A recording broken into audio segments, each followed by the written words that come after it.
நீ எதற்கும் உதவாதவன், நீ எதற்கும் உதவாதவள். ஆமென். உன்னால ஒரு பிரயோஜனம் இல்லை, நீ வாழ்ந்தே பிரயோஜனம் இல்லை, நீ வாழ்வதே வீணன. பல நிந்தையும் பரியாசத்தின் வார்த்தைகள் மத்தியிலே வாழ்ந்து கொண்டிருக்கிற, ஆமென், வேதனையோடு இந்த வார்த்தையை கேட்டுக் கொண்டிருக்கிற அன்பு சகோதரா சகோதரி, செட்டையின் கீழே உன்னை கிருபையாய் வரவழைத்தது உண்டானால் இயேசுவின் நாமத்திலே சொல்லுகிறேன், அன்று செட்டையின் நிழலில் வந்தவளுடைய சரித்திரம் எழுதப்பட்டது போல உன்னுடைய சரித்திரம் எழுதப்படும். வேதத்தை எடுத்துக்கொள்ளும். ரூத்தின் புஸ்தகம் 2வது அதிகாரம், ரூத்தின் புஸ்தகம் 2வது அதிகாரம் அதனுடைய 12வது வசனத்தை வாசிக்க கேட்கலாம். ரூத்தின் புஸ்தகம் 2வது அதிகாரத்தின் 12வது வசனம். உன் செய்கைக்கு தக்க பலனை கர்த்தர் உனக்கு கட்டளையிடுவாராக. இஸ்ரவேலின் தேவனாகிய கர்த்தருடைய செட்டைகளின் கீழ் அடைக்கலமாய் வந்த உனக்கு அவராலே நிறைவான பலன் கிடைப்பதாக என்றான். உன் செய்கைக்கு தக்க பலனை கர்த்தர் உனக்கு கட்டளையிடுவாராக. இஸ்ரவேலின் தேவனாகிய கர்த்தருடைய செட்டைகளின் கீழ் அடைக்கலமாய் வந்த உனக்கு அவராலே நிறைவான பலன் கிடைப்பதாக. போவாஸ் ரூத்தை பார்த்து சொன்ன அருமையான வார்த்தை. வேதத்தில் எழுதப்பட்ட ஒவ்வொரு வார்த்தைகளும் பரிசுத்த ஆவியானவரால் எழுதப்பட்டிருக்கிறது. பரிசுத்த ஆவியானவரே இந்த வார்த்தைகள் ஒவ்வொன்றையும் எழுதி வைத்திருக்கிறார். தேவ மனிதர்கள் பரிசுத்தவான்களை கொண்டு பரிசுத்த ஆவியானவர் ஒவ்வொரு வார்த்தைகளையும் எழுதி வைத்திருக்கிறார். எதற்காக? பின்வரும் சந்ததியாகிய நம் ஒவ்வொருவரும் வார்த்தையினால் பலனடையவும், வார்த்தையினால் புதுப்பிக்கப்படவும், வார்த்தையினால் உருவாக்கப்படவும், வார்த்தையினால் தேற்றப்படவும், வார்த்தையினால் நடத்தப்படவும், ஆமே, நித்தியத்தை சுதந்தரிக்கவுமே இந்த பரிசுத்த வேதாகமம் நமக்கு எழுதி கொடுக்கப்பட்டிருக்கிறது. இந்த ரூத்தின் சரித்திரம் என்றுதான் இந்த புத்தகத்தை சொல்லப்பட்டிருக்கிறது. ஆமென். இந்த வார்த்தைகளை தியானித்த போது நான் என்னுடைய டைரியில் ஒன்றை எழுதி வைத்தேன். அது என்னவென்றால், ரூத்தின் சரித்திரமே என் சரித்திரம். ஹல்லேலூயா. எத்தனை பேர் என்னோடு கூட சேர்ந்து சொல்ல போறீங்க? ரூத்தின் சரித்திரமே என் சரித்திரம். இங்கே ரூத்தை குறித்து தெரியும், அவள் மோவாபிய ஸ்திரீ. மோவாபை குறித்து சொல்லப்பட்டிருக்கிறது, 10ஆம் தலைமுறை ஆனாலும் சாபம் நீங்காத சந்ததி. சாபத்தை தலையின் மேலே சுமந்து கொண்டவள் இந்த ரூத். அவள் இப்பொழுது எங்கே வந்திருக்கிறார்? எங்கே வந்திருக்கிறாள்? இஸ்ரவேலின் தேவனாகிய கர்த்தருடைய செட்டைகளின் கீழ் வந்திருக்கிறாள். எப்படி வந்தாள்?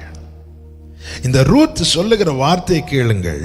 நமக்கு இந்த சரித்திரம் தெரியும். நான் அதிகம் சரித்திரத்துக்குள் போகவில்லை, வார்த்தைகளுக்குள்ளே செல்ல விரும்புகிறேன். பெத்லகேமிலே பஞ்சம் வந்த போது நகோமி குடும்பமாய் அங்கிருந்து மோவாபுக்கு போகிறார்கள். அங்கே சில ஆண்டுகள் தங்கியிருக்கும் போது அங்கே ஒரு பெரிய எதிர்பாராத சம்பவங்கள் நடக்கிறது. நகோமியின் கணவர் மரித்து போகிறார். நகோமிக்கு 2 குமாரர்கள். அந்த 2 குமாரர்களுக்கு மோவாபிய பெண்களையே திருமணம் செய்து வைக்கிறார்கள். அதில் ஒருவள் தான் ரூத். அந்த 2 குமாரர்கள் மரித்து போகிறார்கள். இப்பொழுது கர்த்தர் தம்முடைய ஜனத்தை கிருபையாய் சந்தித்ததை அறிந்து நகோமி மீண்டும் பெத்லகேமுக்கு போக புறப்படும் போது 2 மருமக்களில் ஒருவள் ஓர்பாள் முத்தமிட்டு அழுது திரும்பி போய்விட்டாள். ரூத்தோ நகோமியை விடாமல் பற்றி கொண்டாள். நீர் எங்க போனால் அங்க நான் வருவேன், உம்முடைய தேவன் தான் என்னுடைய தேவன் என்று சொல்லி விடாமல் பற்றி கொண்டாள். அப்படி நகோமி பெத்லகேம் வரும்போது ரூத்தும் அவளோடு உடன் வருகிறாள். இப்பொழுது செட்டையின் கீழே அடைக்கலமாய் வந்திருக்கிறாய் என்று போவாஸ் ரூத்தை பார்த்து சொல்லும் போது, எப்படி ரூத் போவாஸின் வயல் நிலத்திலே வந்தாள்? எப்படி அந்த செட்டையின் கீழே, இஸ்ரவேலின் தேவனாகிய செட்டையின் கீழே அடைக்கலமாய் வந்தாள்? ரூத் சொல்லுகிற வார்த்தை கேளுங்கள். 2வது அதிகாரம் அதனுடைய 2வது வசனம். கர்த்தருக்கு மகிமை உண்டாவதாக. மோவாபிய ஸ்திரியான ரூத் என்பவள் நகோமியை பார்த்து, நான் வயல்வெளிக்கு போய் யாருடைய கண்களில் எனக்கு தயை, யாருடைய கண்களில் எனக்கு தயை கிடைக்குமோ, யாருடைய கண்களில் எனக்கு தயை கிடைக்குமோ, நான் ஆவிக்குரிய கண்ணோட்டத்தோடு இதை சொல்ல விரும்புகிறேன். பல முறை இதெல்லாம் வாசித்து பேசப்பட்ட வார்த்தைகளாக இருந்தாலும் இந்த நாளில் பேசும்படி இவ்வார்த்தைகளை பரிசுத்த ஆவியானவர் சிந்தையிலே கொண்டு வந்து தியானிக்க வைத்தபடியால் உங்கள் மத்தியில் இதை பேசிக் கொண்டிருக்கிறேன். அப்போ ரூத்துக்கு தெளிவாய் தெரிகிறது, என்ன, தயை இல்லாமல் வர முடியாது. தயை இல்லாமல் வர முடியாது. யாருடைய கண்களில் தயை கிடைக்குதோ நான் அவர்கள் பிறகு போய் கதிரை பொறுக்கி கொண்டு வருகிறேன். யார் கண்களில் தயை கிடைத்தது? போவாசுடைய கண்களில் தயை கிடைத்தது. தன்னுடைய வயல் நிலத்திலே கதிர் பொறுக்கும்படியான தயை கிடைத்தது. என கேட்கிற அன்பு சகோதரா சகோதரி, நானும் நீங்களும் நீதியின் சூரியனாம் நம் ஆண்டவராகிய இயேசு கிறிஸ்துவனுடைய செட்டை நிழலிலே எப்படி வந்து சேர்ந்தோம் தெரியுமா? அவருடைய அழகான கண்களில் நமக்கு கிருபை கிடைத்தபடியாலே. தூக்கி எறியப்பட்ட என்னை வேண்டும் என்று சொல்லி சேர்த்து கொண்ட நல்ல நேசரே, தூக்கி எறியப்பட்ட என்னை வேண்டும் என்று சொல்லி சேர்த்து கொண்ட நல்ல நேசரே. ஒரு வார்த்தை அப்பாவை பார்த்து சொல்லுங்க, உம்மழகான கண்கள் என்னை கண்டதாலே முடிந்தது உயிர் வாழ்கின்றேன். நல்ல கவனிங்க. ஓர்பாள் நகோமியை முத்தமிட்டு போய்விட்டாள். அவள் சரித்திரம், அவள் நிலை என்னானது என்று தெரியவில்லை. ரூத் செட்டையின் கீழே வந்தாள். அவளுடைய சரித்திரம் எழுதப்பட்டது. செட்டையின் கீழே அடைக்கலமாய் வந்திருக்கிற ஒவ்வொருவருடைய சரித்திரம் எழுதப்படும். எழுதப்படும். ஹல்லேலூயா. ஓர்பாள் நிலைமை என்னாச்சுன்னு தெரியல. அவள் எத்தனை காலம் வாழ்ந்தாள்? அவளுடைய வாழ்க்கை பின்பு அவளுக்கு ஒரு வாழ்க்கை கிடைத்ததா என்ன ஒண்ணுமே தெரியாது. ஆனா செட்டையின் கீழே வந்தவளுக்கு ஒரு சரித்திரம் உண்டு. செட்டையின் கீழே வந்தவளுக்கு ஒரு சரித்திரம் உண்டு. அந்த சரித்திரம் எழுதப்படும். ஹல்லேலூயா, ஹல்லேலூயா. நீ எதற்கும் உதவாதவன், நீ எதற்கும் உதவாதவள். ஆமென். உன்னால ஒரு பிரயோஜனம் இல்லை. நீ வாழ்ந்தே பிரயோஜனம் இல்லை. நீ வாழ்வதை வீணன. பல நிந்தையும் பரியாசத்தின் வார்த்தைகள் மத்தியிலே வாழ்ந்து கொண்டிருக்கிற, ஆமென், வேதனையோடு இந்த வார்த்தையை கேட்டுக் கொண்டிருக்கிற அன்பு சகோதரா சகோதரி, செட்டையின் கீழே உன்னை கிருபையாய் வரவழைத்தது உண்டானால் இயேசுவின் நாமத்திலே சொல்லுகிறேன், அன்று செட்டையின் நிழலில் வந்தவளுடைய சரித்திரம் எழுதப்பட்டது போல உன்னுடைய சரித்திரம் எழுதப்படும். ஹல்லேலூயா. செட்டையின் நிழலிலே அடைக்கலமாய் வந்த உனக்கு அவராலே நிறைவான பலன். அடைக்கலமாய் ஒரு பாதுகாப்பை தேடி நீ வந்துட்ட. உனக்கு கிடைக்க போறது பாதுகாப்பு மாத்திரமல்ல, உனக்கு என்னென்ன தேவையோ நிறைவான பலன் என்று சொல்லும் போது ஒரு குறைவு கூட அதுல இல்லை. உனக்கு வேண்டியது எல்லாமே கிடைக்கும். நாம் பல நேரத்துல சற்று சிந்தித்து பார்த்தால் ஆச்சரியமா இருக்கும்.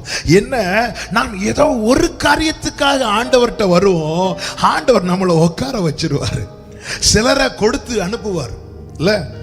சிலர் பாருங்க, நன்மைக்காக வருவாங்க. இயேசு கிறிஸ்து ஊழியம் செய்த நாட்களிலே பார்க்கும்போது தெரியும், நிறைய பேர் சுகம் பெற்றுக்கொள்ள வந்தார்கள். சுகத்தை கொடுத்து கொடுத்து அனுப்பினார். ஆனா சிலரை உட்கார வைக்கிறார். அவர் உட்கார வச்சிட்டாருனாலே புரிந்து கொள்ள வேண்டும். என்ன புரிந்து கொள்ள வேண்டும்? நான் கேட்கிற அந்த ஒன்றை தருவதற்கு என்னை உட்கார வைக்கவில்லை, அவர் விரும்புகிற எல்லாம் தருவதற்காக என்னை உட்கார வைக்கிறார். ஹல்லேலூயா. செட்டையின் கீழே எதற்காக வந்தாய் ரூத்ன்னு கேட்டா ரூத் சொல்லுவாங்க, எனக்கு பாதுகாப்பு வேணும். நானும் நீங்களும் அவரிடத்துல ஓடி வந்ததின் பிரதான நோக்கத்தில் ஒன்று என்ன? பாதுகாப்பு. பாதுகாப்பு. ஆனால் அவர் சொல்லுகிறார், தயை பாராட்டுகிறவர் சொல்லுகிறார், அடைக்கலமா வந்த உனக்கு அடைக்கலம் மட்டுமல்ல, நிறைவான பலன் உண்டு. உனக்கு வேண்டிய ஒவ்வொன்றையும் நான் தருவேன். உனக்கு வேண்டியது எல்லாவற்றையும் நான் தருவேன். அப்படி செட்டையின் கீழே வந்தவளுக்கு கிடைக்கப்பட்ட 5 காரியங்களை நான் இந்த வேளையிலே உங்கள் மத்தியிலே சொல்லி ஜெபிக்க விரும்புகிறேன். கர்த்தர் நம்மோடு கூட பேசுவாராக. செட்டையின் கீழே அடைக்கலமாய் வந்தவளுக்கு கிடைக்கப்பெற்ற 5 காரியங்கள். முதலாவது என்ன கிடைத்தது? அதனுடைய 2வது அதிகாரத்தின் 13வது வசனத்தை வாசிக்க கேட்கலாம். 2:13. அதற்கு அவள், என் ஆண்டவனே, உம்முடைய கண்களில் எனக்கு தயை கிடைக்க வேண்டும். நான் உம்முடைய வேலைக்காரிகளில் ஒருத்திக்கும் சமானமாய் இராவிட்டாலும் நீர் எனக்கு ஆறுதல் சொல்லி உம்முடைய அடியாளோடே பட்சமாய் பேசினீரே என்றாள். முதலாவது செட்டையின் கீழே வந்தவளுக்கு என்ன கிடைக்கிறது தெரியுமா? ஆறுதல். ஆறுதல். ஆறுதல் செய்கிறதின் அடையாளம் என்ன தெரியுமா? அவர் பட்சமாய் பேசுறது. ஏசாயா 25:8 சொல்லப்பட்டிருக்கிறது, கர்த்தராகிய தேவன் எல்லா முகத்திலிருந்தும் கண்ணீரை துடைப்பார் என்று. எல்லா முகத்தில் உள்ள கண்ணீரை துடைப்பார். நான் புரியும்படி சொல்றேன். ஒரு 10 பேர் அழுதுட்டு இருக்கிறாங்கன்னு வைங்களேன். 10 வித்தியாசமான சூழ்நிலையில் வாழ்ந்தவர்கள், வித்தியாசமான குடும்பத்தில் வளர்ந்தவர்கள். அவங்க 10 பேரும் அழுகையின் பள்ளத்தாக்கில் நடக்கிறாங்க. அந்த 10 பேரும் ஒரு பிரச்சனைக்காக அழுவார்கள் இல்ல, அவங்க பிரச்சனைக்காக அழுவார்கள். ஒருத்தங்க எதிர்காலத்தை நினைச்சு அழுவாங்க, ஒருத்தங்க தான் வீணாக்கின நாட்களை நினைத்து அழுவார்கள், ஒருத்தங்க வியாதியை நினைத்து அழுவார்கள், ஒருத்தங்க குடும்ப சூழ்நிலையை நினைத்து அழுவார்கள், இன்னொருத்தங்க என்ன யாருமே புரிஞ்சிக்கலையே என்று சொல்லி அழுவார்கள். ஆமை, அநேக 10 பேரும் 10 விதமான சூழ்நிலையில் அழுறாங்க. எந்த மனிதனானாலும் சரி இந்த 10 பேருடைய கண்ணீரையும் துடைக்க முடியாது. இப்ப கடன்ல ஒருத்தங்க அழுறாங்க அப்படின்னா, ஒரு வசதி படைத்த ஒரு இரக்க குணம் உள்ள ஒருவன் வரும்போது அந்த கண்ணீரை துடைக்க முடியும். எப்படி? அந்த கடன் தீர்க்கத்தக்க பணத்தை கொடுத்து செட்டில் பண்ண முடியும். ஆனால் மற்ற 9 பேருடைய கண்ணீரை அவனுக்கு துடைக்க முடியாது. ஆனால் நாம் ஒருவருடைய செட்டையின் கீழே வந்திருக்கிறோமே, நாம் ஒவ்வொருவருக்கும் ஒவ்வொரு பிரச்சனை உண்டு. வேதம் சொல்லுகிறது, அவர் ஒருவருடைய கண்ணீரை அல்ல எல்லா முகத்தில் உள்ள கண்ணீரையும் துடைப்பாராம். அதன் அர்த்தம் என்ன? எல்லா பிரச்சனைகளுக்கான சொல்யூஷன் அவர்கிட்ட இருக்கு. அவர்கிட்ட இருக்கிறதுனால தான் அவர் நம்மோடு பட்சமாய் பேசுகிறார். அவர்கள் உன்னை விசாரிப்பாரட்ட சீயோன் என்று சொல்லி, இவளை கேட்கறதுக்கு யாரும் கிடையாது, இவனை கேட்கறதுக்கு யாரும் இல்லைன்னு சொல்லிட்டு தள்ளுறாங்களா? நான் உனக்கு ஆரோக்கியம் வர பண்ணுவேன், உன் காயங்களை ஆற்றுவேன். என் அடிக்காயம், என் மன வலி அவருக்கு தெரியும். அதனால் அவர் என்ன செய்கிறார்? பட்சமாய் பேசுகிறார். ஆமென். என்னை ஆச்சரியப்படுத்தின அடுத்த காரியம், ரூத் மாத்திரமா அங்கே கதிர் பொறுக்கி கொண்டிருந்தாள்? இல்லை, எத்தனையோ பேர், அவளை விட சீனியர்ஸ் நிறைய பேர் இல்ல. ஆனா ரூத்திடம் வந்து அதிகம் பேச காரணம் என்ன?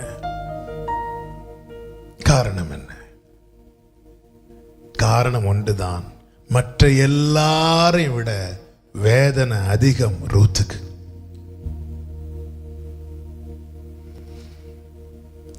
மற்றவர்களுக்கு இருக்கிற வேதனையை விட உங்களுக்கு அதிகமாய் வேதனையை தேவன் அனுமதிக்கிறாரா? புரிஞ்சுக்கோங்க, பக்கத்துல வந்து பேச விரும்புறாருன்னு அர்த்தம். கடல் அதிகம் கொந்தளித்த போது இயேசு படகின் அருகே நடந்து வந்தார். செட்டையின் கீழே உன்னை கொண்டு வந்திருக்கிறார். ஆண்டவர் சொல்லுகிறார், நான் உன்னை உபத்திரவத்தின் குகையிலே தெரிந்தெடுத்தேன்,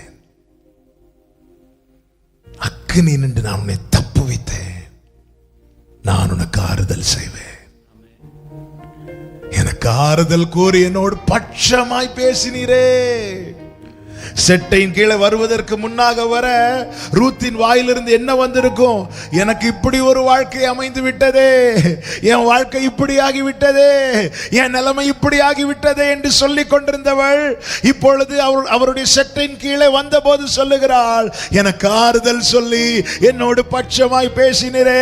என கேட்கிற அன்பு சகோதரா, அன்பு சகோதரி, கர்த்தருடைய வார்த்தை உன்னை நோக்கி வரும்போது உன் வாயிலிருந்து வர வேண்டிய வார்த்தையும் இதுதான், ரூத்தின் சரித்திரமே என் சரித்திரம் என்று சொல்லுங்கள். தானியேல் இதே வார்த்தையை சொல்லுவார் பாருங்கள். தானியேல் புத்தகம் 10வது அதிகாரம், ஆமென், அதனுடைய 17 முதல் ஆகையால் என் ஆண்டவனுடைய அடியேன் என் ஆண்டவனோட பேசக்கூடுவது எப்படி? இனி என்னில் பலன் இல்லை, என்னில் மூச்சும் இல்லை என்று. அப்பொழுது மனுஷ ரூபமான ஒருவன் திரும்ப என்னை தொட்டு என்னை திடப்படுத்தி, பிரியமான புருஷனை பயப்படாதே, உனக்கு சமாதானம் உண்டாவதாக, திடங்கொள் என்றான். இப்படி அவன் என்னோட பேசுகையில் நான் திடங்கொண்டு அவனை நோக்கி, என் ஆண்டவன் பேசுவாராக, என்னை திடப்படுத்தினீரே. கொஞ்சம் முன்னாடி என்ன சொல்றாரு? எனக்கு மூச்சு இல்லை, எனக்கு பலன் இல்லை. பரலோக பலன் கிடைத்ததும் அதன் பிறகு அந்த முந்தி சொன்னதை அவர் சொல்லல. இப்ப என்ன சொல்ல? என்னை திடப்படுத்தினீரே. ரூத் என்ன சொல்லுகிறாள்? எனக்கு ஆறுதல் கூறி என்னோட பட்சமாய் பேசினீரே. வார்த்தையை பெற்றுக்கொண்ட பிறகு நம் வாயிலிருந்து என்ன வருகிறது என்பதை கர்த்தர் கவனிக்கிறார். வார்த்தையை பெற்றுக்கொண்ட பிறகும் என் வாழ்க்கை இப்படி ஆயிட்டு, என் நிலைமை இப்படி ஆயிட்டு என்று சொல்லுவோமானால் நாம் என்ன நினைக்கிறோம்? நீங்க என்ன பேசினாலும் நான் மாற மாட்டேன் ஆண்டவரே, நான் நம்ப மாட்டேன்னு சொல்றோம். ஒரு மோவாபிய ஸ்திரீ வந்ததும் அவளுடைய வாழ்க்கையின் வேதனை என்பது அது வேற. மோவாபிலிருந்து வந்ததுனால இஸ்ரவேலருடைய பார்வை எல்லாமே வித்தியாசமா தான் இருந்திருக்கும். இவன் எப்படி வரலாம்? சில சர்ச்சுக்கு வரும்போது சிலருடைய பார்வை இல்லை, இவன் எப்படி சர்ச்சுக்கு வரலாம், இவன் எப்படி இல்லை. போவாஸ் பார்க்க மாட்டார் அப்படி, ஆண்டவர் அப்படி பார்க்க மாட்டார். மனுஷன் பார்க்கிறபடி நான் பாரு. அவர் உங்களோட ஒரு வார்த்தையை பேசினார்னா அப்பாவை பார்த்து சொல்லுங்க, எனக்கு ஆறுதல் கூறி என்னோட பட்சமாய் பேசினீரே. வார்த்தை தானங்க நம்மளை வாழ வச்சிட்டு இருக்கு. உடைய வேதம் என் மனமகிழ்ச்சியா இராமல் இருந்திருந்தால் நான் என் துக்கத்திலேயே அழிந்து போயிருந்திருப்பேன். உடைய வாக்கு என்னை உயிர்ப்பித்தது. வார்த்தையை தரும்போது அப்பா எனக்கு ஆறுதல் கூறி என்னோட பட்சமாய் பேசினீரே. ஹல்லேலூயா, ஹல்லேலூயா. கர்த்தர் ஆறுதலின் தேவன். இரண்டாவது செட்டையின் கீழே வந்தவர்களுக்கு என்ன கிடைக்கிறது? ஆமென். அதனுடைய 2வது அதிகாரத்தின் 8வது வசனம். ரூத் 2:8. அப்பொழுது போவாஸ் ரூத்தை பார்த்து, மகளே கேள், பொறுக்கிக் கொள்ள, மகளே கேள், பொறுக்கிக் கொள்ள, வேறே வயலில் போகாமலும் இவ்விடத்தை விட்டு போகாமலும் இங்கே என் ஊழியக்கார பெண்களோட கூடவே இரு. மகளே கேள் என்று சொல்லி போவாஸ் அடுத்து செய்கிற ஆலோசனை கொடுக்கிறார். செட்டையின் கீழ் வருகிறவர்களுக்கு ஆறுதல் கிடைக்கிறது.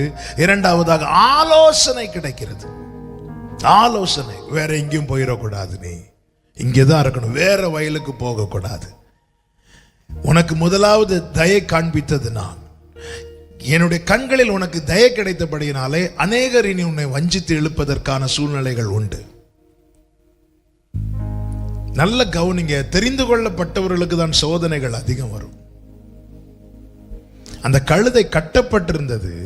எப்பொழுது அந்த கழுதைக்காக 4 பேர் வந்து கேட்டாங்க, அந்த கழுதையின் கட்டு அவிழ்க்கப்பட்ட போது.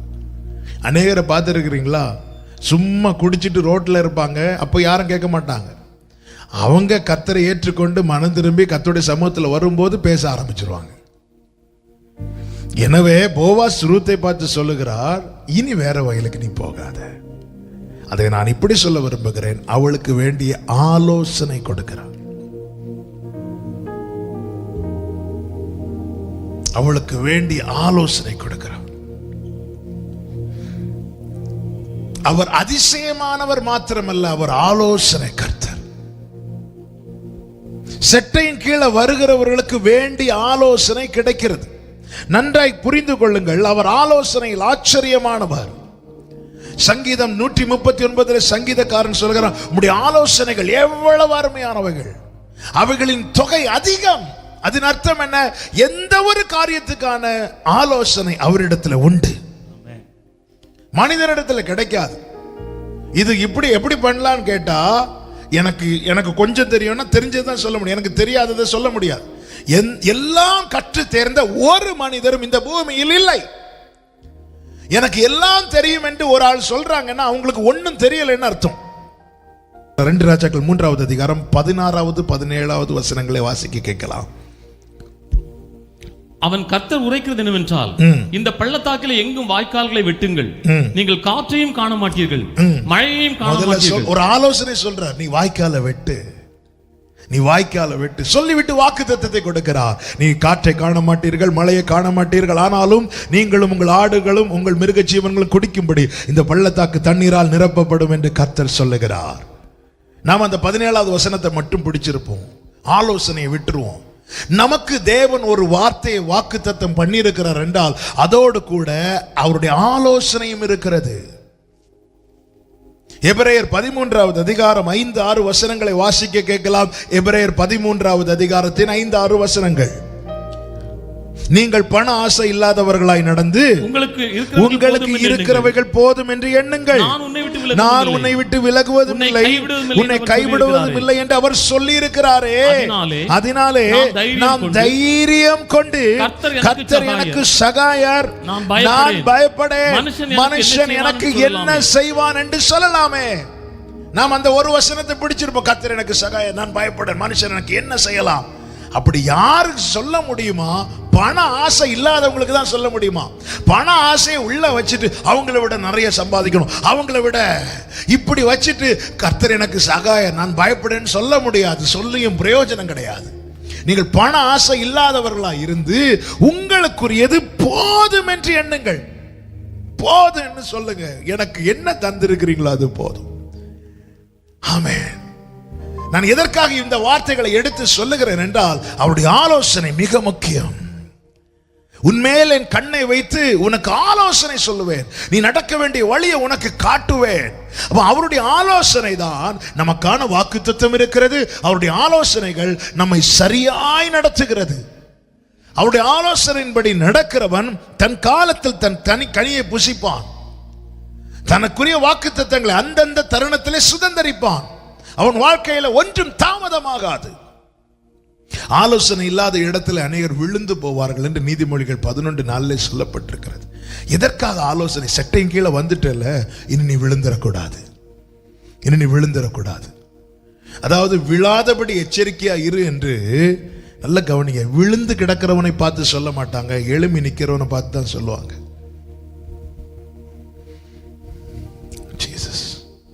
ஆண்டவர் நம்ம வான் பண்றாருனாலே நம்ம சேஃப் சோன்ல தான் இருக்கிறோம், அதை விட்டு போயிடக்கூடாதுன்னு எச்சரிக்கிறார். நமக்குள்ள ஒரு விசுவாசத்தை துவக்கி இருக்கிறாரே, அவர் ஆலோசனை தருகிறார் நமக்காக. அந்த எபிரேயர் 11 கடைசி வாசிங்கள். எபிரேயர் 11 கடைசி. எபிரேயருக்கு எழுதின நிருபம் 11வது அதிகாரம் அதனுடைய அவர்கள் நம்மை இல்லாமல் பூரணர் ஆகாதபடிக்கு விசேஷித்த நன்மையானது ஒன்றை தேவன் நமக்கென்று முன்னதாக நியமித்திருந்தார். முன்னதாக நியமித்திருக்கிறார், நமக்கென்று விசேஷித்த நன்மையை நியமித்திருக்கிறார். இனி 12:1 சேர்த்து வாசிங்க. ஆகையால் மேகம் போன்ற 11:40 இருக்கு, விசேஷித்த நன்மை வாக்குத்தத்தம் பண்ணியிருக்கிறார், நியமித்திருக்கிறார், நியமித்திருந்தார். ஆகையால் மேகம் போன்ற இத்தனை திரளான சாட்சிகள் நம்மை சூழ்ந்திருக்க பாரமான யாவை நம்மை சுற்றி நெருங்கி நிற்கிற பாவத்தை தள்ளிவிட்டு விசுவாசத்தை துவக்குகிறவரும் அதை முடிக்கிறவருமாய் இருக்கிற இயேசுவை நோக்கி நமக்கு நியமித்திருக்கிற ஓட்டத்தோட அவருடைய ஆலோசனை நம்மை நமக்கு நியமித்த ஓட்டத்தில் ஓட வைக்கிறது. இப்போ செட்டையின் கீழ் வந்த ரூத்துக்கு பார்த்து போவாஸ் அதான் சொல்றாங்க, நீ என் ஊழியக்கார பெண்களோட இரு, வேற வயலுக்கு போயிடாத. செட்டையின் கீழே வருகிறவர்களுக்கு ஆறுதல் கிடைக்கிறது, ஆலோசனை கிடைக்கிறது. சங்கீதக்காரன் சொல்லுகிறான், எனக்கு ஆலோசனை தந்த கர்த்தரை நான் துதிப்பேன். காலங்களில் என் உள்ளிந்திரியங்கள் என்னை உணர்த்தும். நம் பல நேரங்களில் அதிசயங்களை எண்ணிதான் துதிக்கிறோமே தவிர ஆலோசனைகளை எண்ணி துதிக்கிறதில்லை. அப்பா செட்டையின் கீழே ஆலோசனை எனக்கு வேண்டிய வார்த்தை. இயேசு கிறிஸ்து மலையிலே போய் உட்கார்ந்த போது ஜனங்கள் வந்தார்கள். வந்ததும் அவர்களோடு அவர் ஆலோசனை சொல்லுகிறார், வார்த்தைகளை சொல்லுகிறார். ஆலோசனை என்பது எப்படி இருக்க வேண்டும் என்கிற வழிமுறையை, ஜீவ மார்க்கத்தை நமக்கு காண்பித்து கொடுக்கிறது. வாக்குத்தத்தம் என்பது அவர் செய்கிறவைகளை நமக்கு சொல்லுகிறது. யுத்தம் என்னுடையது, நன்றி ஆண்டவரே, நான் உன்னை ஆசீர்வதிப்பேன், நான் உனக்கு வேண்டியதை தருவேன். இது வாக்குத்தத்தம். ஆலோசனை என்பது நாம் எப்படி செயல்பட வேண்டும் என்பதை சொல்லுகிறது. செட்டையின் கீழ் வந்தவர்களுக்கு ஆறுதல் சொல்லுகிறார், உனக்கு நிறைவான பலன் கிடைப்பதாக. அடுத்த ஆலோசனை சொல்லுகிற, நீ வேற எங்கேயும் போயிடாத, இங்கேயே இரு. மூன்றாவது என்ன கிடைக்கிறது? சட்டை கீழே வந்தவர்களுக்கு அங்கீகாரம் கிடைக்கிறது. அங்கீகாரம் கிடைக்கிறது. அறுப்பறுக்கிறவர்களுக்கு பிறகே நின்று கதிர் பொறுக்கிறாங்க ஒரு கூட்டத்தை, அதற்கு பின்னாக நின்று கதிர் பொறுக்கி கொண்டிருந்தவள் ரூத். ஆனால் போவாஸ் வந்து பார்த்த பிறகு போவாஸ் சொன்ன வார்த்தை என்ன? போவாஸ் காண்பித்த தயவு என்ன? 2வது அதிகாரத்தின் 14வது வசனம். பின்னும் போவாஸ் சாப்பாட்டு வேளையில் அவளை பார்த்து, நீ இங்கே வந்து இந்த அப்பத்திலே புசித்து இந்த இஸ்ரவேலர் எதை சாப்பிடுறாங்களோ மோவாபிலிருந்து வந்த ரூத்தை நீ வந்து சாப்பிடு. ஒரே பாத்திரத்தில் பானம் பண்றது. இந்த அப்பத்திலே புசித்து ஆடியிலே உன் துணிக்கையை தோய்த்துக் கொள் என்றான். அப்படியே அவள் அறுப்பறுக்கிறவர்கள் அருகே உட்கார்ந்த கைகளை உயர்த்தி ஆமென் சொல்லுங்க பார்க்கலாம். பின்னாக நின்றவள், தூரமாய் நின்றவள், கூட்டத்தில் சேர்த்துக்கொள்ள எவ்விதத்திலும் தகுதியற்றவள், கிருபையினாலே சேர்த்துக் கொள்ளப்பட்டு அறுப்பறுக்கிறவர்கள் அருகே உட்கார வைத்தார். மத்தேயு 8வது அதிகாரத்தின் 11வது வசனத்தில் இப்படி சொல்லப்பட்டிருக்கிறது. அந்த வசனத்தை வாசிக்க கேட்கலாம். மத்தேயு 8:11. அநேகர் கிழக்கிலும் மேற்கிலும் இருந்து வந்து பரலோக ராஜ்யத்தில் ஆபிரகாம், ஈசாக்கு, யாக்கோபு என்பவர்களோட பந்தி இருப்பார்கள். கரங்களை உயர்த்தி ஹalleluya. மோவாபிய ஸ்திரீ 10ஆம் தலைமுறையானாலும் சாபத்தை சுமந்தவள். போவாஸ் கண்களில் கிடைத்த கிருபை, ஆமென். சட்டையின் கீழே வந்தவளுக்கு கிடைக்கப்பட்ட ஆசீர்வாதங்கள் என்ன? அவளுக்கு ஆறுதல் கிடைக்கிறது, அவளுக்கு ஆலோசனை கிடைக்கிறது, அவளுக்கு அங்கீகாரம் கிடைக்கிறது.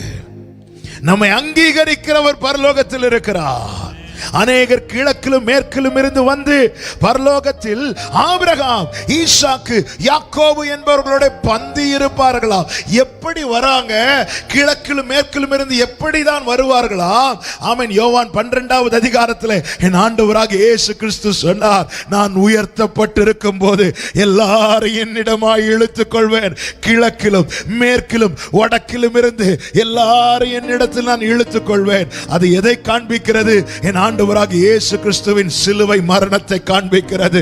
அவர் எனக்காக உங்களுக்காக அடிக்கப்பட்டு நொறுக்கப்பட்டு கல்வாரி சிலுவையிலே தொங்கினது நிமித்தம், அவர் கல்வாரி சிலுவையிலே தன் ஜீவனை விட்டது நிமித்தம், தூரமாய் கிடந்த நம்மை தேவன் அநாதி சிநேகத்தாலே சிநேகித்தது நிமித்தம், தம்முடைய காருண்யத்தினால் மனுஷரை கட்டி இழுக்கிற அன்பின் கயிற்றால் நம்மை கட்டி இழுத்து எதற்கும் தகுதி இல்லாத நம்மை பரிசுத்தவான்களோடு கூட பந்தி இருக்கும்படிக்கு தேவன் நம்மை அங்கீகரித்திருக்கிறார். ஹalleluya. உன்னை காரணங்களை காண்பித்து உலகம் ஒதுக்கும் போது எந்த காரணமும் சொல்லாமல் அங்கீகரிக்கிற ஒருவர் தான் என் ஆண்டவராகிய இயேசு கிறிஸ்து. வெளிப்படுத்தின விசேஷம் 7வது அதிகாரம் அதனுடைய 9வது வசனத்தில் இப்படி பார்க்கிறோம். இவைகளுக்கு பின்பு நான் பார்த்தபோது சகல ஜாதிகளிலும் கோத்திரங்களிலும் ஜனங்களின் பாஷைக்காரர்களும் இருந்து வந்ததும் ஒருவனும் எண்ணக்கூடாததுமான திரளான கூட்டமாகிய ஜனங்கள் வெள்ளை அங்கிகளை தரித்து ஒரே வஸ்திரம். அங்க ஜாதி வித்தியாசம் பார்த்து, கோத்திர வித்தியாசம் பார்த்து வஸ்திரத்தை மாற்றி கொடுக்கல. ஒரே வஸ்திரம், ஒரே வஸ்திரம். யூதன் என்றும் கிரேக்கன் என்றும் இல்லை, அடிமை என்றும் சுயாதீனன் என்றும் இல்லை. செட்டையின் கீழே வந்த பிறகு நீ எந்த ஜாதி, நீ எந்த கோத்திரம், நீ உனக்கு எந்த ஊரு, இது கிடையாது. போவாசுடைய வயல் நிலத்தில் இந்த பாகுபாடு கிடையாது. அப்படி ஒரு பாகுபாடு ஏதாவது சபையில் இருக்குமானால் அது அந்த போவாசுடைய வயல் நிலமும் கிடையாது. சகல ஜாதிகளிலிருந்து வராங்க. வந்தவங்களுக்கு ஜாதியின் அடிப்படையில், கோத்திரத்தின் அடிப்படையில் வஸ்திரங்களை மாற்றி கொடுக்கல. இரத்தத்தால் மீட்கப்பட்டவர்கள் ஒரே ஜாதி, பரிசுத்த ஜாதி, பரிசுத்த ஜாதி. ஹalleluya. அங்கீகரிக்கிறாருங்க அவரு. உலகம் அங்கீகரிக்கலன்னா என்ன? ரட்சிக்கப்பட்ட பிறகு இன்னும் ஜாதியை சொல்லி பார்க்கிறீங்களா? ஜாதியை சொல்லி பிரிக்கிறீங்களா? நீங்கள் அவருடைய வயல் நிலத்தில் இல்லை. கிறிஸ்து இயேசுவுக்குள் இருந்த சிந்தையை உங்களிலும் இருக்க கடவுது. இவர் அங்கீகரித்தார். பழைய ஏற்பாட்டு காரியங்கள் எல்லாம் புதிய ஏற்பாட்டுக்கு நிழலாய் இருக்கிறது, சாயலாய் இருக்கிறது. ரூத்தின் சரித்திரமே என் சரித்திரம். அன்று எப்படி ரூத்துக்கு போவாஸ் அங்கீகாரத்தை கொடுத்தாரோ அதிலும் அதிகமாய் என்னை அவர் அங்கீகரித்தார். என்னை அங்கீகரித்தார்.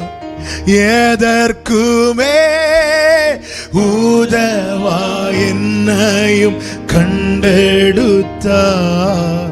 இயேசுவின் அன்பை நான் இந்த வார்த்தையை சொல்லுங்க. எதற்குமே உதவா கண்டெடுத்தார்.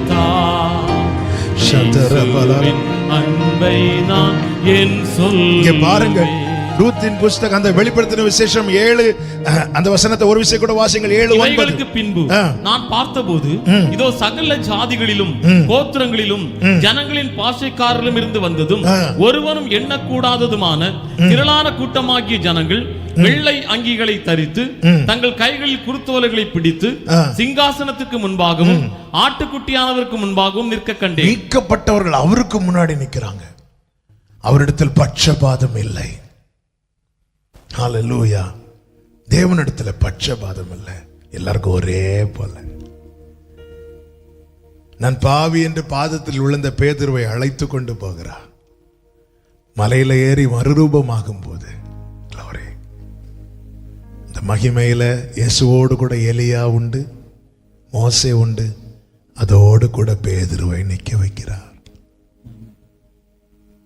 நாளை கிறிஸ்து வெளிப்படும் போது இந்த பாக்கியம், அதை தான் இயேசுவின் மார்பில் சாய்ந்திருந்த யோவான் சொல்லுகிறார்.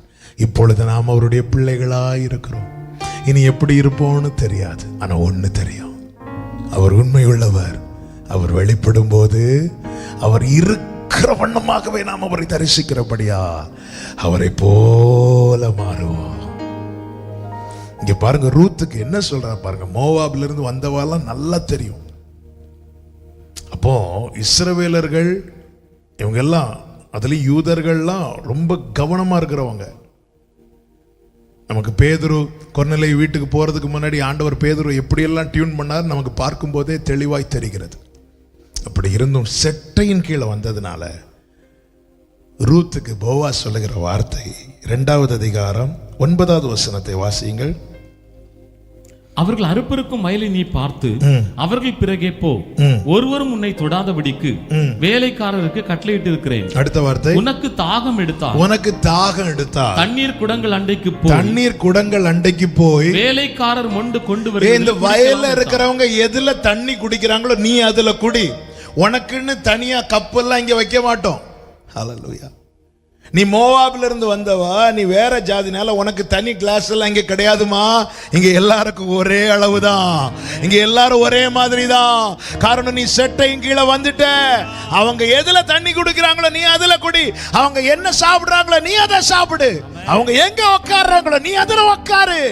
அவர் செட்டையும் கீழே வந்த உனக்கு கிடைத்த அங்கீகாரம், அதை விட பெரிய அங்கீகாரம் என்ன தெரியுமா? மத்தேயு சுவிசேஷம் 1வது அதிகாரம் இயேசு கிறிஸ்துவின் வம்ச வரலாறு என்று எழுதும் போது எல்லா ஆண்களுடைய பெயரையும், ஆபிரகாம் ஈசாக்கை பெற்றான், ஈசாக்கு யாக்கோபை பெற்றான், யாக்கோபு யூதாவை பெற்றான் என்று சொல்லி வரும்போது போவாசை குறித்து சொல்லிவிட்டு அதோடு கூட ரூத்தின் பெயர் எழுதப்பட்டிருக்கிறது. சங்கீதம் 87:6 சொல்லப்பட்டிருக்கிறது, கர்த்தர் பெயர் எழுதும் போது இன்னான் இன்னான் அதிலே பிறந்தான் என்று சொல்லப்படும். இன்னான் இன்னான் அதிலே பிறந்தான். அவருடைய புஸ்தகத்திலே என் பெயர் எழுதப்பட்டிருக்கிறது. அதன் அர்த்தம் என்ன? ரூத்தின் சரித்திரமே என் சரித்திரம். ரூத்தின் பெயர் செட்டையின் கீழ் வந்தது நிமித்தம் எழுதப்பட்டது போல அவருடைய புஸ்தகத்திலே என்னை கிருபையாய் வரவழைத்தவர் என் பெயரை எழுதி வைத்திருக்கிறார். என் பெயர் என் தகப்பன் புஸ்தகத்தில் இருக்கிறது. ஆமென். எதற்குமே உதவா என்னையும் கண்டெடுத்தார். இயேசுவின் அன்பை நான் என்ன சொல்லுவேன்? எதற்குமே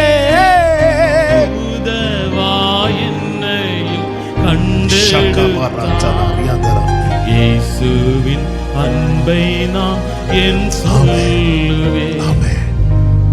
செட்டையின் கீழே வந்தவர்களுக்கு என்ன கிடைக்கிறது? ஆறுதல், ஆலோசனை, அங்கீகாரம். இந்த ரூத்தை குறித்து சொல்லும் போது அடுத்த ஒரு வார்த்தையை பாருங்க. அவளுக்கு கிடைத்த அடுத்த அங்கீகாரம் என்ன தெரியுமா? 4வது அதிகாரம் 11வது வசனத்தை வாசியுங்கள். அப்பொழுது ஒலிமுக வாசலில் இருக்கிற சகல ஜனங்களும் மூப்பரானவர்களும் அவனை நோக்கி, நாங்கள் சாட்சிதான், உன் வீட்டிலே வருகிற மனைவியை கர்த்தர் இஸ்ரவேல் வீட்டை கட்டுவித்த 2 பேராகிய ராகேலை போலவும் லேயாளை போலவும் வாழ்ந்திருக்க செய்வாராக. ராகேல், லேயாள் அவங்கள மாதிரி ரூத்தை பார்க்க ஆரம்பிச்சிட்டாங்க.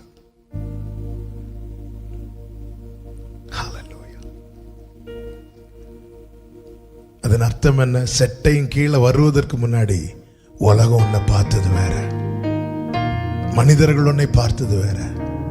வந்த பிறகு எல்லாரையும் ஆச்சரியப்படுத்தும் வண்ணமாய் நான் உன்னை வாழ்ந்திருக்க செய்வேன்.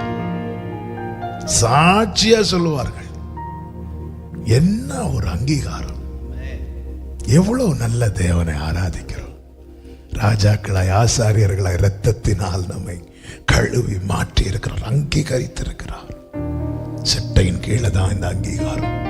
தூரமாய் நிற்கிற அன்பு சகோதரா சகோதரி, இந்த கிருபையின் சத்தத்தை கேட்டுக் கொண்டிருக்கிற அன்பு சகோதரா சகோதரி, வருத்தப்பட்டு பாரம் சுமக்கிறவர்களே, என்னிடம் வாருங்கள் என்று வருந்தி விரும்பி அழைக்கிற இயேசுவண்டை ஓடி வாருங்கள். அவர் உங்களுக்கு ஆறுதல் சொல்லுவார், அவர் உங்களுக்கு ஆலோசனை சொல்லுவார், அவர் உங்களை அங்கீகரிப்பார், அவர் உங்களை அங்கீகரிப்பார். 4வதாக என்ன கிடைக்கிறது? ஆசீர்வாதம் கிடைக்கிறது, ஆறுதல் கிடைக்கிறது, ஆலோசனை கிடைக்கிறது, அங்கீகாரம் கிடைக்கிறது. 4வதாக ஆசீர்வாதம் கிடைக்கிறது. செட்டையின் கீழே வந்தவர்களுக்கு 3 விதமான ஆசீர்வாதங்கள் கிடைக்கிறது. சரீர பிரகாரமான ஆசீர்வாதம், ஆத்துமாவுக்கான ஆசீர்வாதம், ஆவிக்கான ஆசீர்வாதம். ஒரு மனிதன் என்று சொல்லும் போது இந்த 3 நிலையில் இருக்கிறான்: ஆவி, ஆத்துமா, சரீரம். இந்த 3 விதமான ஆசீர்வாதங்களும் செட்டையின் நிலையிலே வந்தவர்களுக்கு கிடைக்கிறது. முதலாவது கிடைக்கிற ஆசீர்வாதம் என்ன தெரியுமா? ஆத்துமா. அதுதான் என்ன செய்கிறார் தெரியுமா? மீட்கிறார். ரூத்தின் புஸ்தகம் 4வது அதிகாரம் அதில் 4வது வசனம். நான் இந்த சரித்திரத்துக்குள் போகவில்லை. ரூத்தை குறித்து சொல்லுகிற வார்த்தை, போவாஸ் சொல்லுகிறார் 4 கடைசியில், அதற்கு அவன், நான் அதை மீட்டுக் கொள்ளுகிறேன். எப்படி மீட்டுக் கொள்ளுகிறார்? அதற்குரிய கிரயத்தை கொடுத்து மீட்டுக் கொள்ளுகிறார். போவாசை மீட்டு கொண்டான், அதுக்குள்ளே கிரயத்தை கொடுத்து. நாம் நம்புகிறது, நாம் ஆராதிக்கிற போவாஸ் நிழல் தான் அல்லவா? ஆமென். கிறிஸ்துவுக்கு நிழல், சாயல். நாம் ஆராதிக்கிறது மெய்யான ஆட்டுக்குட்டியாகிய இயேசு கிறிஸ்து. அவர் நம்மை மீட்டு கொண்டார். எப்படி மீட்டு கொண்டார் தெரியுமா? தம்மையே கிரயமாக கொடுத்து. தமது ஆத்தும வருத்தத்தின் பலன் மீட்பு கிடைக்கிறது நமக்கு. அது மாத்திரமல்ல, சரீர பிரகாரமான நன்மை, அதாவது உலக பிரகாரமான ஆசீர்வாதங்களும் கிடைக்கிறது. அதன் அடையாளம் 2வது அதிகாரத்தின் 16வது வசனம். அவள் பொறுக்கிக் கொள்ளும்படிக்கு அவளுக்காக அரிகளிலே சிலதை சிந்த விடுங்கள். அவள் சிந்த விடுகிறார், அவளை அதட்டாதிருங்கள். சிந்த விடுகிறார். 17வது வசனத்தை வாசிங்க. அப்படியே அவள் சாயங்காலம் மட்டும் வயலிலே கதிர் பொறுக்கினாள். பொறுக்கினதை அவள் தட்டி அடித்து தீர்ந்த போது அது ஏறக்குறைய 1 மரக்கால் வார்கோதுமை கண்டது. 1 மரக்கால் வார்கோதுமை சிந்த விடுகிறார். அடுத்து 3வது அதிகாரம் அதனுடைய 15வது வசனத்தை வாசியுங்கள். அவன் அவளை நோக்கி, நீ போர்த்து கொண்டிருக்கிற போர்வை விரித்து பிடி என்றான். அவள் அதை பிடித்த போது அவன் அதிலே 6 படி வார்கோதுமை அளந்து போட்டு 6 படி வார்கோதுமையை அளந்து போட்டார். சிந்த விடுகிறார், அளந்து போடுகிறார். நான் இந்த 2 வசனத்தையும் வைத்து சொல்லுகிறேன். தேவன் 2 விதங்களில் நம்மை ஆசீர்வதிக்கிறார். ஒன்று, அன்றன்றுள்ள ஆகாரத்தை அந்தந்த டைம்ல தந்து ஆசீர்வதிக்கிறார். மற்றொன்று, வேண்டியதும் அதற்கு மேலாகவும் தந்து ஆசீர்வதிக்கிறார். தேவன் ஒவ்வொருவரை, ரூத்தை முதல்ல அப்படிதான் நடத்துகிறார். முதல்ல இன்னைக்கு உனக்கு என்ன தேவை அதை நான் தாரேன், இன்னைக்கு உனக்கு என்ன தேவை அது தாரேன். தேவையை சந்தோஷமாய் வாங்குறாள், சிந்த விட்டது சந்தோஷமாய் பொறுக்கிறாள். அதாவது பொறுக்கிறது கொஞ்சம் கஷ்டம் தான்ல. இன்னைக்கு அநேகருக்கு கிறிஸ்துவுக்குள் வந்த பிறகும் சில வருத்தம், ஒவ்வொரு நாள் காரியத்தை நடப்பிக்கிறதே பெரிய பாடா இருக்குது அப்படின்னு சில காரியங்களை சிந்த விடுகிறார். அவன் அந்தந்த நாளுக்குரியதை அப்பப்போ நடத்துகிறார். ஆனா நீ தூரம் போயிடாத. இந்த ரூத் என்ன செய்கிறாள்? அதுக்கு நன்றி உள்ளவளாக இருக்கிறாள்.